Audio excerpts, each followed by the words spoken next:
Hi welcome to Pi academy. ఇది RRB 500 series. Subject physics. ఇందులో మనం ఫిజిక్స్ సబ్జెక్ట్‌లో most important previous year questions practice చేస్తాం. Present మనం లైట్ టాపిక్‌లో ఉన్నాం. రోజుకి మనం 5 క్వెషన్స్ ప్రాక్టీస్ చేస్తాం. A convex lens produces a magnification of -c for an object placed at 1.5 metre from the lens. Find the image distance with correct sign. అంటే ఒక కుంభాకార కటకం యొక్క మాగ్నిఫికేషన్ ఎంత -3. ఆబ్జెక్ట్ ఎంత దూరంలో ఉంది 1.5 మీటర్స్. ఇక్కడ ఇమేజ్ ప్రతిబింబం యొక్క డిస్టెన్స్ ని కనుక్కోమన్నాడు. ఎప్పుడైనా సరే convex lens or concave lens ఇచ్చినప్పుడు magnification formula is m is equals to v by u. ఇది మనకు తెలుసు. ఇక్కడ మనం సైన్ కన్వెన్షన్స్ కరెక్ట్ గా పెట్టి ఆన్సర్ తీసుకొని రావాలి. మాగ్నిఫికేషన్ ఎంత ఇచ్చాడు? -3 ఇచ్చాడు. ఆబ్జెక్ట్ డిస్టెన్స్ ఎంత ఇచ్చాడు? 1.5 మీటర్స్. ఎప్పుడైనా సరే కాన్వెక్స్ లెన్స్ బొమ్మ గీసుకుంటే ఆబ్జెక్ట్ ఎప్పుడైనా సరే లెఫ్ట్ లో ఉంటుంది. లెఫ్ట్ లో ఉంటే మనం ఎప్పుడైనా ఆరిజిన్ కి left side negative, right side positive. కాబట్టి u ని మనం -1.5 గా తీసుకోవాలి. v మనకు తెలియదు కాబట్టి v గానే ఉంచుదాం. ఇక్కడ మైనస్ మైనస్ క్యాన్సిల్ చేస్తే v is equals to 3 into 1.5 ఏమవుతుంది? 4.5 మీటర్స్. అంటే యూనిట్స్ మీటర్లో ఉన్నాయి కాబట్టి మనం మీటర్స్ తీసుకున్నాం. ఆన్సర్ ఏంటి? v is equals to 4.5 metres. అంటే ఇమేజ్ అనేది ఈ కాన్వెక్స్ లెన్స్ కి రైట్ సైడ్ ఫామ్ అవుతుందని మనకు అర్థమవుతుంది. Next question. Hypermetropia can be corrected by using what? ఇక్కడ 4 లెన్సెస్ ఇచ్చాడు. Convex lens, bifocal lens, concave lens, trifocal lens. ఇన్ని అవసరం లేదు. జనరల్ గా convex lens or concave lens మాత్రమే మనం ఆన్సర్ లో పెట్టాలి. కానీ ఇక్కడ ఇచ్చింది ఏంటంటే నార్మల్ గా ఇది ఐసైట్ ప్రాబ్లమ్స్ కి సంబంధించింది అనమాట. మనకు తెలిసింది ఏంటి?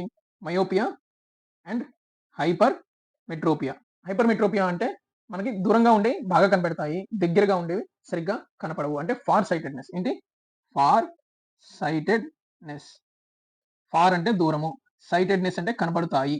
దూరంగా ఉండేవి కనపడుతాయి, దగ్గరగా ఉండేవి సరిగ్గా కనపడవు. అంటే దగ్గరగా అంటే ఎంత దగ్గరగా ఉండేవి? మనకి far point and near point అని రెండు ఉంటాయి. ఫార్ పాయింట్ వరకు మన కళ్ళకి, నార్మల్ కళ్ళకి బాగానే కనిపిస్తాయి. నియర్ పాయింట్ దాకా బాగానే కనిపిస్తుంది. నియర్ పాయింట్ కంటే దగ్గరగా వస్తే నార్మల్ కళ్ళకు కూడా సరిగ్గా కనపడవు. ఇది మనం కన్ను అనుకుంటే కంటికి ఇది నియర్ పాయింట్ అంటాం. ఫార్ పాయింట్ ఎంత? ఇన్ఫినిటీ. ఒక నార్మల్ కంటికి ఇన్ఫినిటీ డిస్టెన్స్ వరకు బాగానే కనపడుతుంది. నియర్ పాయింట్ వరకు బాగానే కనపడుతుంది. నియర్ పాయింట్ దాటి ఈ పక్కకు వస్తే మసకగా కనపడుతుంది. ఇది ఎంత ఉంటుంది? నియర్ పాయింట్ అనేది ఎప్పుడైనా సరే ఒక నార్మల్ కంటికి 25 సెంటీమీటర్స్ ఉంటుంది. ఈ హైపర్మెట్రోపియా ప్రాబ్లం ఉన్న వాళ్ళకి ఈ నియర్ పాయింట్ అనేది ఇక్కడ నుంచి కొంచెం ముందుకు జరుగుతుంది. ఇక్కడెక్కడో ఉంటుంది. అంటే 25 సెంటీమీటర్స్ డిస్టెన్సే కాదు, ఇంకా ముందు ఒక 30 అనుకుందాం ఆర్ 35 అనుకుందాం. దీని ముందు పెట్టినా కూడా వాళ్ళకి సరిగ్గా కనపడవు. దూరంగా ఉండేవేమో బాగా కనపడతాయి, దగ్గరగా ఉండేవి సరిగ్గా కనపడవు. ఎందుకు కనపడవు అంటే ఎప్పుడైనా సరే లైట్ అనేది మన కంటి యొక్క రెటినా మీద పడుతుంది. రెటినా అంటే ఈ లాస్ట్ లో ఉండే షీట్. ఇది కంటి గుడ్డ అయితే కంటి గుడ్డులోంచి వచ్చిన లైట్ ఈ రెటినా మీద ఫోకస్ అవ్వాలి. ఈ రెటినా మీద పడే ఇమేజే మన మైండ్కి నార్మల్ ఇమేజ్ గా కనిపిస్తుంది. ఈ రెటినా మీద పడకుండా కొన్ని సిచ్యువేషన్స్ లో ఈ రెటినా దాటి పడుతుంది. ఈ రెటినా దాటి పడడాన్నే హైపర్మెట్రోపియా అంటారు. ఇక్కడ ఏమవుతుంది? ఈ రెటినా దాటి పడటం అంటే లైట్ అనేది దగ్గరగా ఫోకస్ అవ్వాల్సింది దూరంగా ఫోకస్ అవుతుంది. దగ్గరగా ఫోకస్ అవ్వాల్సింది దూరంగా ఫోకస్ అవుతుంది. మనం దూరంగా ఫోకస్ అయిన దాన్ని దగ్గరగా ఫోకస్ చేయాలంటే ఏ లెన్స్ వాడాలి? ఇక్కడ ఏమవ్వాలి? లైట్ రేస్ అనేది ఇంకా దగ్గరగా కన్వర్జ్ అవ్వాలి. దగ్గరగా కన్వర్జ్ అవ్వాలంటే కన్వర్జింగ్ లెన్స్ వాడాలి. Converging lens is nothing but convex lens. ఓకేనా? కాన్వెక్స్ లెన్స్ వాడితే దూరంగా పడాల్సిన ఇమేజ్ని, పడుతున్న ఇమేజ్ని అది దగ్గరగా మనకి రెటినా మీద పడేటట్లు చేస్తుంది. అప్పుడు మనకి కళ్ళు బాగా కనిపిస్తాయి. Option A is the answer. A real image of equal size is obtained at a distance of 48 centimeter from the lens. The type of the lens and its focal length is what? ఇక్కడ ఒక image ఇచ్చాడు. Image యొక్క distance ఇచ్చాడు. ఎంత? 48 centimetres. v is 48 centimetres అన్నాడు. ఈ form అయిన image అనేది ఈక్వల్ సైజ్ లో ఫామ్ అయింది అన్నాడు. అంటే దేనికి ఈక్వల్ సైజు? ఆబ్జెక్ట్. అంటే మనము ఒక లెన్స్ తీసుకొని ఒక ఆబ్జెక్ట్ పెడితే ఇమేజ్ ఫామ్ అయితే object and image are in equal size. Object equal to image size. ఎప్పుడైనా సరే లెన్స్ లో ఆబ్జెక్ట్ ఈక్వల్ టు ఇమేజ్ ఎప్పుడవుతుందంటే అది కాన్వెక్స్ లెన్స్ అయి ఉండాలి. ప్లస్ 2f డిస్టెన్స్ లో ఆబ్జెక్ట్ పెడితే 2f డిస్టెన్స్ లో ఇమేజ్ ఫామ్ అవుతుంది. లెన్స్ కి 2f డిస్టెన్స్ లో ఆబ్జెక్ట్ పెడితే 2f డిస్టెన్స్ లో ఇమేజ్ ఫామ్ అవుతుంది. ఎప్పుడు? కాన్వెక్స్ లెన్స్ లో మాత్రమే. కాన్వెక్స్ లెన్స్ లో మాత్రమే ఈక్వల్ సైజ్ ఇమేజ్ ఫామ్ అవుతుంది. కాన్కేవ్ లెన్స్ లో ఈక్వల్ సైజ్ ఇమేజ్ ఫామ్ అవుతుంది. ఓన్లీ డిమినిష్డ్ ఇమేజెస్ మాత్రమే ఫామ్ అవుతాయి. కాన్వెక్స్ లెన్స్ లో సెర్టెన్ కేస్ లో ఎప్పుడు 2f డిస్టెన్స్ లో పెడితే 2f డిస్టెన్స్ లో ఈక్వల్ సైజ్ ఇమేజ్ ఫామ్ అవుతుంది. కాబట్టి మనం రెండు ఆప్షన్స్ తీసుకోవచ్చు, కాన్వెక్స్ లెన్స్. ఇక్కడ మనం ఫోకల్ లెంత్ కనుక్కోవాలి.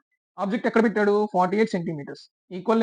ఈక్వల్ సైజ్ ఇమేజ్ ఫామ్ అయింది అంటే, సారీ ఇది ఆబ్జెక్ట్ పెట్టడం కదా, ఇమేజ్ ఎక్కడ ఫామ్ అయింది? 48 centimetres. Equal size image form అయింది అంటే 2f సెంటీమీటర్స్ డిస్టెన్స్ లో ఇమేజ్ ఫామ్ అయింది. So 2f equal to 48, f is equals to 24. ఇక్కడ f equal to 24 ఎక్కడ ఉంది? ఇది రాంగ్ ఆన్సర్, ఇది right answer. An object is placed at a distance of 40 centimeters from a convex lens having focal length 20 centimeters. Which option given below correctly prescribes the nature and the relative size of the image formed in the respective order? First మనకి ఏ lens ఇచ్చాడు? Convex lens. Convex lens లో maximum real and inverted images form అవుతాయి, except focal point కి centre కి మధ్యలో పెడితే virtual and erect image form అవుతుంది. కాబట్టి మనం ఏం చేయాలి? ఈ ఆబ్జెక్ట్ అనేది ఎక్కడ ఉందో మనం ఇక్కడ కనుక్కోవాలి. ఫోకల్ పాయింట్ అంటే ఇక్కడ ఆబ్జెక్ట్ ఎక్కడ ఉంది? 40 సెంటీమీటర్స్. ఫోకస్ ఎంత? 20 సెంటీమీటర్స్. అంటే ఇది 20 అయితే ఆబ్జెక్ట్ 40 ఉంది.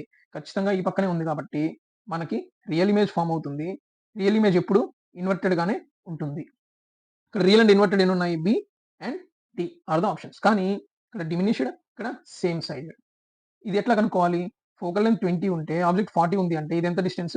2f distance. ఎప్పుడైనా సరే ఆబ్జెక్ట్ 2f డిస్టెన్స్ లో ఉంటే ఇమేజ్ కూడా 2f డిస్టెన్స్ లోనే ఫామ్ అవుతుంది. 2f డిస్టెన్స్ లోనే ఫామ్ అవుతుంది. అండ్ ఆల్సో అనదర్ ఈస్ ఇది సేమ్ సైజ్ ఇమేజ్ అయి ఉంటుంది, ప్లస్ ఇన్వర్టెడ్ ఇమేజ్ అయి ఉంటుంది. Same size is the answer. Diminished is wrong answer. A beam of light after passing through a concave lens appears to diverge from a point 25 cm behind the lens. The power of the lens is what?